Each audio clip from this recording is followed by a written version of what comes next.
Simon from WhatCulture here, and the question on our lips today is simple. SummerSlam has changed the WWE for the better. Why? Here's why.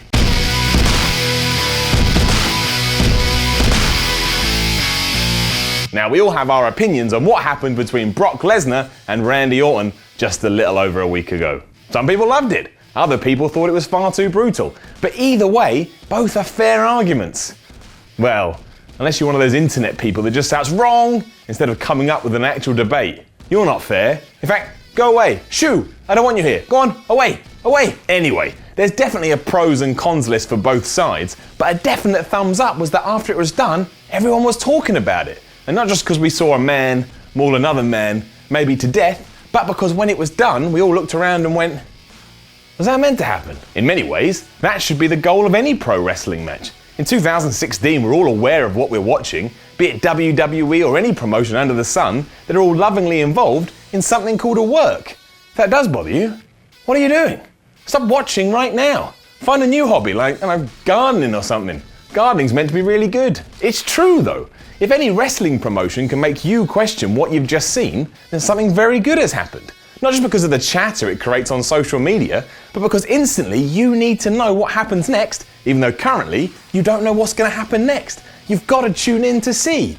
And yeah, WWE kind of fudged the Lesnar-Orton thing, but they still created that buzz, and we haven't seen that for some time. This was kind of true for the wrestlers backstage too. Now, whether that's a good idea or not, I leave up to you. I think the focus should always be on following the fans as opposed to working the boys. But credit where credit is due. There was a story going around that Chris Jericho was so confused he went up to and confronted Brock Lesnar. This is Chris Jericho we're talking about as well. It's not some schmohawk we've just pulled off the street. He's a multi-time world champion, and as he's showing in his current run, he may very well be the most diverse performer in history.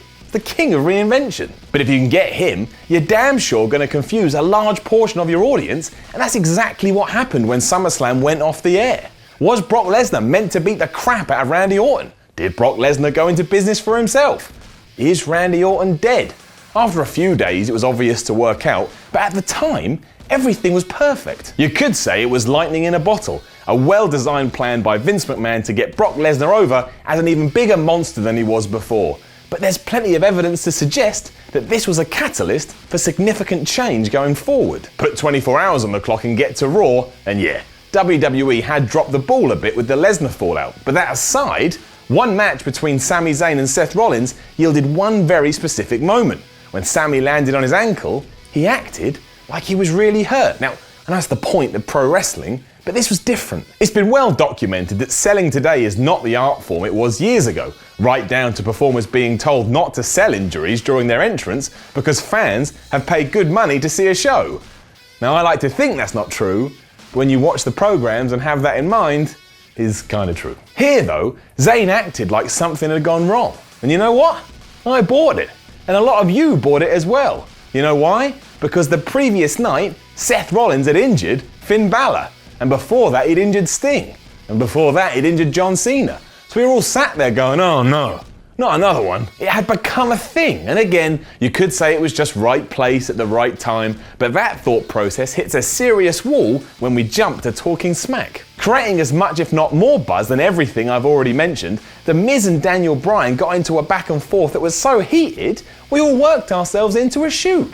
And maybe it was real, and maybe it wasn't. Frankly, I don't care, because it made me believe. And that's all I ever ask. Make me believe. Miz's reaction after Bryan had said he thought he wrestled like a coward was incredible. For starters, there's little doubt that the IC champ's reaction was what he actually thought.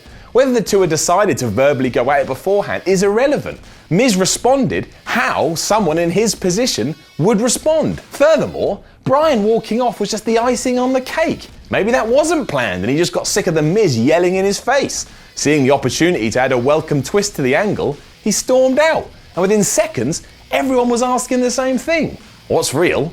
What isn't real? I don't think these incidents happened exclusively to one another, that they're just a mere coincidence that WWE was happy to capitalize on. I could be wrong, of course, but I think it's a planned effort on the company's behalf. It's the best way to use things such as Facebook and Twitter, and more importantly than that, it makes everything that's happening on screen so easy to enjoy. A sprinkle of reality is worth its weight in gold, especially when compared to fully scripted narratives. And as soon as the line is blurred, everything just becomes so much more exciting. After all, this was just a man getting mad. That's all it is. Without context, it means nothing.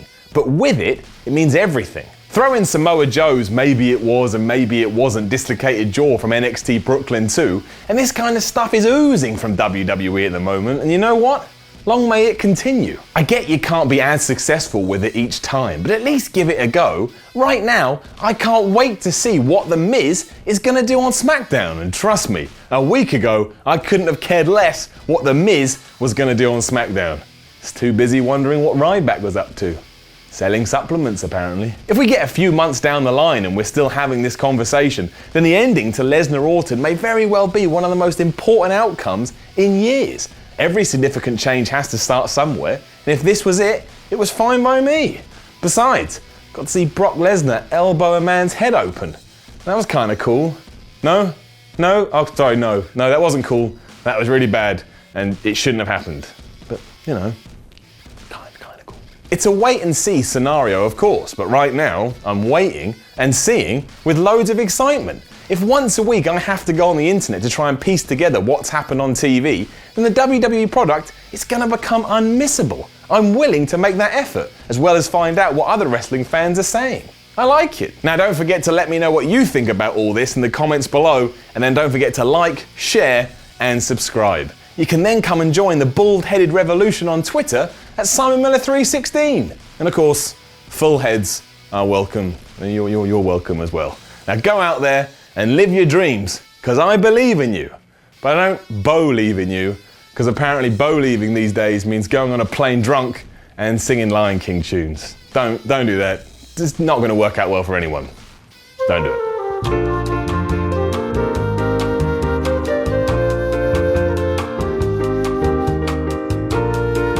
Do you want to see WCPW live but are allergic to the awful people of Newcastle? WCPW is coming to Greater Manchester on Saturday the 8th of October to the Altrincham Silver Blades Arena. Your ticket won't just get you a stat card featuring Cody Rhodes versus Kurt Angle, but will also grant you access to our first ever fan convention during the day.